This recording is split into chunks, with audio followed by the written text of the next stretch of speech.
For me, if it's to the left, 1, 2 round, pull it together to make figure of 8. Pull that one through. You can pull it as tight as you want, and then just put a backup knot round so it's round once, and cut the excess off. Here first, let's pull the way. We go round, we do 1 knot, 2 knot, pull it into a figure of 8, pull it through, so don't pull the net in.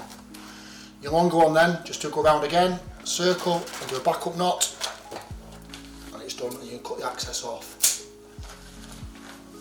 Same as repairing a net, you do the same again.